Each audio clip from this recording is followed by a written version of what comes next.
Good evening. This is Sabrina, your Escape Coach Hickman. I am checking in with day 4, actually, of 21 for the Nate O'Brien video challenge.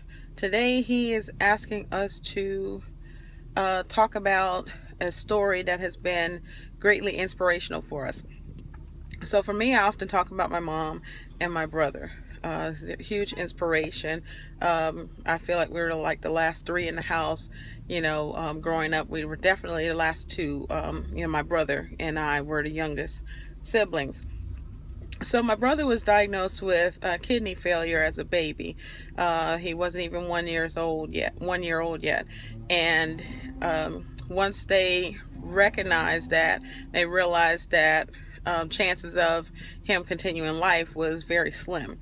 So from that moment on, he had my mom heard these stories of, he might not make it to C1, or he might not make it to C2 or 3 years old. So we kind of, she would always hear these stories, even as she's getting these treatments for him and trying to seek the best doctor to have for her child. But in the meantime, she still had a family to raise, and she did the best that she could. And I thought she did an awesome job with us. And here I came along, and all of my life growing up, I've seen her taking care of him, and whether he's in and out of the hospital or if he's at home ill, but then still trying to have a child, to make a child have a decent life, and be a child, instead of growing up in a hospital or in clinics all the time and having to take tons of medication, or even being on dialysis, because yes, as a child he was on dialysis. So he received treatment. So he had a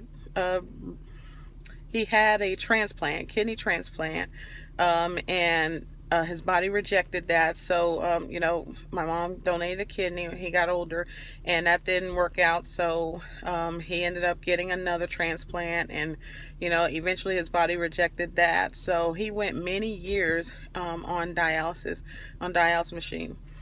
The thing that was most inspirational about it is that if anybody who knows my brother Damon or knew him, know that he didn't use that as an excuse. Like, he was a big sports fanatic, so even he couldn't play contact sports, but then he would make sure that he was coaching, and he had a big mouth and he used it. And so he didn't focus on what he couldn't do. He focused on actually what he could do, and he just kept driving. So, my mom didn't focus on what she couldn't do. She focused on what was possible.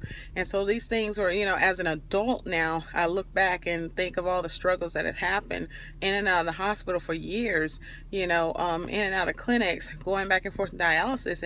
And just in case you don't know, with dialysis, they're really filtering the blood out of your body and putting back in. That's traumatic for your body.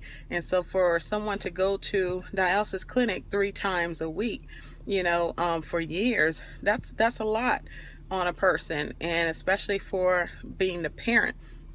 So with things like that, you would think that they would crawl in a hole and cry and scream and be depressed, but they weren't. Actually, it just motivated them to keep going. And of course, we have strong support with our family, but they have inspired me so much to keep going. It's like to be resilient, not just take every lick and everything that somebody says no, or they're wishing you death. They don't wish death on, they don't accept that. They actually kept moving. And so, whereas my brother was not promised to live to 2 or 3 years or, anymore, he actually lived to see 42 years, and he did not die of renal failure. So he did eventually get another transplant, and that kidney from my oldest sister lasted him well over 10 years or so. So actually until he died. So it was still in good condition, so he had other complications that he passed away from, but up until when he died, he actually lived.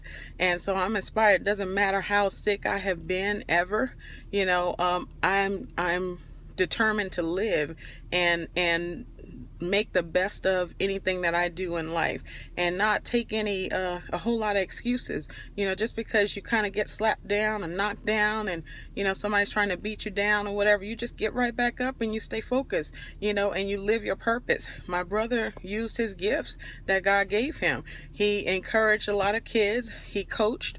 He couldn't play the sports, but he loved sports. So then guess what? He studied it and he learned the sports so he could teach it to the kids, and he loved that, and so he did that.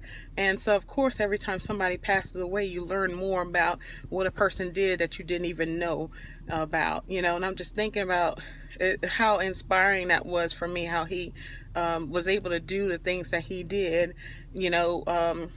and with all the physical defects that he had, but he still kept moving. And so that's my inspiration today, and I'm trying not to go too long. We're at almost 6 minutes, but I mean, that's my inspiration, that every day it motivates me. Every time I log onto my computer, I see my brother's face. So it might freak some people out, but it motivates me because he's smiling at me and saying, "You keep going, girl," and make me proud. So I know that he's proud of me, and I miss him every day.